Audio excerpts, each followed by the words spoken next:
അസം ഡൽഹിയിലെ ആം ആദ്മി പാർട്ടിയുടെ തോൽവിയും കെജ്രിവാളിൻ്റെ വ്യക്തിപരമായ തോൽവിയും ഞെട്ടിക്കാത്തതായി മധ്യവർഗത്തിൽപ്പെട്ട ആരുമില്ല. വ്യവസ്ഥാപിത രാഷ്ട്രീയ പാർട്ടികൾക്കപ്പുറത്തേക്ക് ഗുഡ് ഗവേണൻസ് അടിസ്ഥാനപ്പെടുത്തി അഴിമതിരഹിതമായ ജനകീയ ഭരണം ആഗ്രഹിച്ചവർക്കുള്ള പ്രതീക്ഷയായിരുന്നു ആം ആദ്മി പാർട്ടിയും അരവിന്ദ് കെജ്രിവാളും. അതുകൊണ്ട് തന്നെ പതിയെ പതിയെ വ്യവസ്ഥാപിത രാഷ്ട്രീയ പാർട്ടികളെ പിന്നിലാക്കി ഇവർ വളർന്ന് വലുതാകുമെന്നും രാജ്യം ഭരിക്കുന്ന കാലം വിദൂരമല്ലെന്നും എല്ലാവരും കണക്കാക്കി.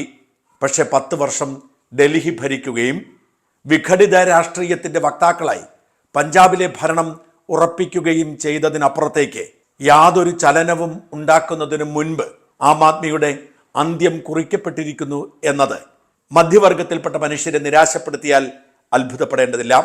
അഴിമതിരഹിതമായ ലളിത ജീവിതത്തിന് മുൻതൂക്കമുള്ള പാവങ്ങളുടെ ജീവിതം മെച്ചപ്പെടുത്തുന്ന ജനകീയ ഭരണം എന്നതായിരുന്നു ആം ആദ്മിയുടെ മുദ്രാവാക്യം. മഹാത്മാഗാന്ധിയെയാണ് അവർ അതിന് കൂട്ടുപിടിച്ചത്. ഗാന്ധിജി സ്വപ്നം കണ്ട ഗ്രാമസ്വരാജായിരുന്നു കെജ്രിവാളിൻ്റെയും ആം ആദ്മിയുടെയും സ്വപ്നം. അതുവരെ അവഗണിക്കപ്പെട്ട പാവങ്ങളെ സഹായിക്കാൻ നേതൃരംഗത്തേക്ക് ഓടിയെത്തിയത് ഉദ്യോഗസ്ഥ വൃന്ദങ്ങളിലും പ്രൊഫഷണൽ മേഖലകളിലും പ്രവർത്തിച്ച് അവിടുത്തെ അഴിമതിയിൽ മനം നൊന്ത നല്ല മനുഷ്യരായിരുന്നു. അങ്ങനെ അഴിമതിരഹിതമായ ലളിത ജീവിതം സ്വപ്നം കാണുന്നവരുടെ രാഷ്ട്രീയ പാർട്ടിയെ തുടങ്ങിയ ആം ആദ്മിയും അതിന് നേതാവ് അരവിന്ദ് കെജ്രിവാളും പടിയിറങ്ങുന്നത് അഴിമതിക്കാരൻ എന്ന പേരുദോഷത്തോടെയാണ്. കെജ്രിവാൾ മുഖ്യമന്ത്രിയാകുമ്പോൾ അദ്ദേഹത്തിൻ്റെ ലളിത ജീവിതവും വള്ളിച്ചെരിപ്പിട്ടുള്ള നടത്തവുമൊക്കെ മാധ്യമങ്ങളിൽ വാർത്തയായിരുന്നു. ഏത് സാധാരണക്കാരനും സുരക്ഷയില്ലാത്ത മുഖ്യമന്ത്രിയുടെ അടുത്തേക്ക് ഓടിയെത്താം എന്നത് വലിയ കാര്യമായി കണക്കാക്കി. എന്നാൽ പതിയെ പതിയെ അരവിന്ദ് കെജ്രിവാൾ ജനങ്ങളിൽ നിന്ന് അകന്നു അധികാരത്തിൻ്റെ സുഖശീതളമയിലേക്ക് മാറുകയും അത് മറച്ചു വയ്ക്കാൻ കള്ളം പറയുകയും ചെയ്തപ്പോൾ ആം ആദ്മി മാത്രമല്ല കെജ്രിവാളും തോറ്റമ്പി. ഈ തെരഞ്ഞെടുപ്പിലെ ഏറ്റവും പ്രധാനപ്പെട്ട കാര്യം കെജ്രിവാളിൻ്റെ തോൽവി തന്നെയാണ്. എന്തെല്ലാം ന്യായങ്ങൾ പറഞ്ഞാലും അരവിന്ദ് കെജ്രിവാളിനെ സ്വന്തം മണ്ഡലത്തിലെ ജനങ്ങൾ ഏതാണ്ട് 4000-ലധികം വോട്ടുകളുടെ വ്യത്യാസത്തിൽ തോൽപ്പിച്ചു എന്നത് ചെറിയ കാര്യമല്ല. അതേസമയം അരവിന്ദ് കെജ്രിവാൾ താൽക്കാലിക മുഖ്യമന്ത്രിയാക്കിയ അതുഷി ജയിച്ചു എന്നതും ശ്രദ്ധിക്കേണ്ടതാണ്. കെജ്രിവാൾ മാത്രമല്ല, കെജ്രിവാളിന്റെ ഇടതും വലതും ഒരുമിച്ച് നിന്ന് പ്രവർത്തിച്ച സത്യേന്ദ്ര ജെയിനും മനീഷ് സിസോദിയയും തോറ്റവരുടെ പട്ടികയിൽ ഇടം പിടിച്ചു നോക്കണം. 22 സീറ്റുകൾ ആം ആദ്മി ജയിച്ചപ്പോഴാണ് ഈ 3 പ്രമുഖ നേതാക്കൾ തോറ്റമ്പിയത്.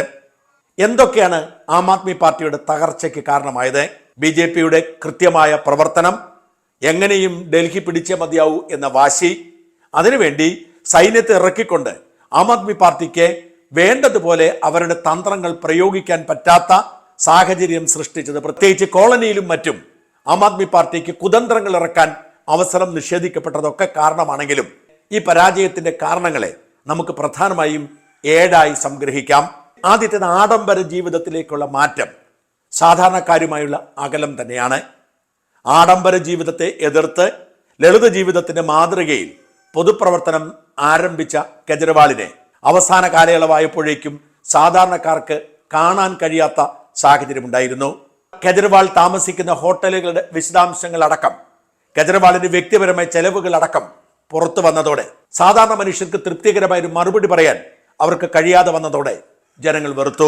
രണ്ടാമത്തേത് മുഖ്യമന്ത്രിയുടെ വസതി മോടി പിടിപ്പിക്കാൻ 80 കോടി രൂപ ചെലവാക്കിയതാണ്. കെജ്രിവാളിനെ പോലൊരാൾ സാധാരണക്കാർക്കിടയിൽ കഴിയണം എന്നതായിരുന്നു സാധാരണക്കാരുടെ ആഗ്രഹവും പ്രതീക്ഷയും. എന്നാൽ കെജ്രിവാൾ ചെയ്തത് ഏതാണ്ട് 80 കോടി രൂപ മുടക്കി വലിയ ആഡംബര സൗധം നിർമ്മിച്ചു. ആഡംബര സൗധത്തിൽ പിന്നീട് കെജ്രിവാളിന് അധികം താമസിക്കേണ്ടി വന്നില്ല. അദ്ദേഹം ജയിലിലായിപ്പോയി. ഇത് വലിയ തോതിൽ BJP പ്രചരണായുധമാക്കി മാറ്റി. പ്രധാനമന്ത്രി മോദിയും ആഭ്യന്തരമന്ത്രി അമിത്ഷായും മാറി മാറി തെരഞ്ഞെടുപ്പ് പ്രസംഗ വേദികളിലെല്ലാം കെജ്രിവാളിന്റെ ആഡംബര സൗധത്തെക്കുറിച്ച് പറഞ്ഞു. തൃപ്തികരമായ ഒരു മറുപടിയോ വിശദീകരണമോ നൽകാൻ കെജ്രിവാളിനോ ആം ആദ്മിക്കോ കഴിഞ്ഞുമില്ല. മൂന്നാമത്തേത് അഴിമതിയിലേക്ക് നയിച്ച മദ്യനയം തന്നെയാണ്. മദ്യത്തെ എതിർക്കുന്ന ഗാന്ധിയൻ സ്വരാജിലൂടെ ഡൽഹിയെ മാറ്റിമറിക്കാൻ ശ്രമിച്ച കെജ്രിവാൾ മദ്യവിൽപ്പന സുതാര്യമാക്കാൻ ശ്രമിച്ചു എന്ന് പറയുമ്പോഴും മദ്യ ലഭ്യത കൂട്ടിയതും അതിൻ്റെ പേരിൽ സാമ്പത്തിക ഇടപാടുകൾ നടന്നു എന്ന് സംശയാതീതമായി തെളിയിക്കപ്പെട്ടതും ജനങ്ങളുടെ വിശ്വാസം നഷ്ടപ്പെടാൻ കാരണമായി. ഗോവ തെരഞ്ഞെടുപ്പിലെ പ്രധാന സാമ്പത്തിക സോഴ്സുകളായി മദ്യനയത്തിലെ പണം മാറിയെന്ന് തെളിവുകൾ പുറത്തു വന്നതോടെ കെജ്രിവാളിന്റെ മദ്യവിരുദ്ധ നയം കാപട്യമാണെന്ന് ജനം തിരിച്ചറിഞ്ഞു. മാത്രമല്ല, കെജ്രിവാൾ പാർട്ടിക്ക് വേണ്ടിയാണെങ്കിൽ കൂടി അഴിമതി നടത്തി എന്ന് കെജ്രിവാളിന്റെ ആരാധകർ തിരിച്ചറിഞ്ഞു. അടുത്തത് അടിസ്ഥാന സൗകര്യ വികസനത്തിലെ പാളിച്ചകളാണ്. വിദ്യാഭ്യാസത്തിലും പൊതുജനാരോഗ്യത്തിലുമൊക്കെ ഏറെ ശ്രദ്ധ കേന്ദ്രീകരിച്ചെങ്കിലും വേസ്റ്റ് നിർമ്മാർജ്ജനം ചെയ്യുന്നതടക്കമുള്ള പ്രവർത്തികളിൽ പിന്നോട്ട് പോയി. വേസ്റ്റ് എടുക്കുന്നത് പതിവില്ലാതായി മാറി. സാധാരണ മനുഷ്യർക്ക് ഡൽഹി പിറകോട്ട് പോകുന്നു എന്ന തോന്നലുണ്ടായി.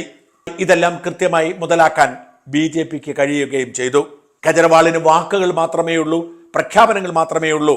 യാഥാർത്ഥ്യം അങ്ങനെയല്ല എന്ന് ജനം തിരിച്ചറിഞ്ഞു. യമുനയിൽ ഹരിയാന വിഷം കലർത്തുന്നു എന്ന പ്രചരണമാണ് മറ്റൊരു കാരണം. അത് ഫലപ്രദമായി ഉപയോഗിക്കാൻ മോദിക്കും BJPക്കും കഴിഞ്ഞു. യമുനയെ പുണ്യനദിയായി ഹിന്ദു വിശ്വാസികൾ കരുതുമ്പോൾ അത് മനഃപൂർവ്വമുള്ള കുത്തിത്തിരിപ്പാണ് എന്ന തരത്തിൽ വിലയിരുത്തിയത് കെജ്രിവാളിന് ദോഷം ചെയ്തു. രാഷ്ട്രീയക്കാർക്ക് വേണ്ടി ഏറ്റവും പ്രധാനപ്പെട്ട കാര്യം വിശ്വാസ്യതയാണ്. 10 വർഷം കൊണ്ട് കെജ്രിവാളിന്റെ വിശ്വാസ്യത നഷ്ടപ്പെട്ടു. പറയുന്നതല്ല പ്രവർത്തിക്കുന്നത്. വെളിയിൽ പറയുന്ന ലളിത ജീവിതം കാപട്യമാണ് എന്ന് ജനം തിരിച്ചറിയുകയും കെജ്രിവാൾ പറയുന്ന വാക്കുകളുടെ വില നഷ്ടപ്പെടുകയും ചെയ്തതോടെ കെജ്രിവാളിന്റെ വിശ്വാസ്യത നഷ്ടപ്പെട്ടത് ഈ തോൽവിക്ക് പ്രധാന കാരണമായി. ഇതിനേക്കാളൊക്കെ പ്രധാനപ്പെട്ടത് കെജ്രിവാളിന് ചുറ്റും കറങ്ങുന്ന ഒരു ഉപഗ്രഹങ്ങളായി ആം ആദ്മി പാർട്ടിയെയും ഭരണത്തെയും മാറ്റി എന്നതാണ്. കെജ്രിവാളിന് പകരം മറ്റൊരു നേതാവില്ലാതെ ജയിലിൽ കിടന്നും കെജ്രിവാളിന് ഭരിക്കേണ്ടി വന്നു. അവസാനം കെജ്രിവാൾ പുറത്തു വന്നതിന് ശേഷം പേരിന് വേണ്ടി അതുഷ്യ മുഖ്യമന്ത്രിയാക്കിയെങ്കിലും അധികാരമൊക്കെ കെജ്രിവാളിന്റെ കയ്യിൽ തന്നെയായിരുന്നു. കെജ്രിവാൾ ഇല്ലെങ്കിൽ ആം ആദ്മി ഇല്ല എന്ന നിലപാട്, കെജ്രിവാളിനെ ഇഷ്ടപ്പെടാത്തവരൊക്കെ പുറത്തു പോകും എന്ന നിലപാട്, അത് തന്നെയാണ് ആം ആദ്മിക്ക് വലിയ തിരിച്ചടിയായി മാറിയത്. ആദ്യകാലത്ത് എല്ലാ നേതാക്കൾക്കും മാധ്യമപ്രവർത്തകരുമായി നല്ല സൗഹൃദമായിരുന്നു. എന്നാൽ ഈ തെരഞ്ഞെടുപ്പ് കാലത്ത് കെജ്രിവാൾ എല്ലാ മന്ത്രിമാർക്കും നേതാക്കൾക്കും കൊടുത്തിരുന്ന ഉത്തരവ് ആരും മാധ്യമങ്ങളോട് സംസാരിക്കരുതെന്നാണ്. ഇത്തരത്തിൽ വലിയ മാറ്റം കെജ്രിവാളിനും ആം ആദ്മി നേതാക്കൾക്കും പാർട്ടിക്കും ഉണ്ടായത് ഈ തിരിച്ചടിക്ക് കാരണമായി.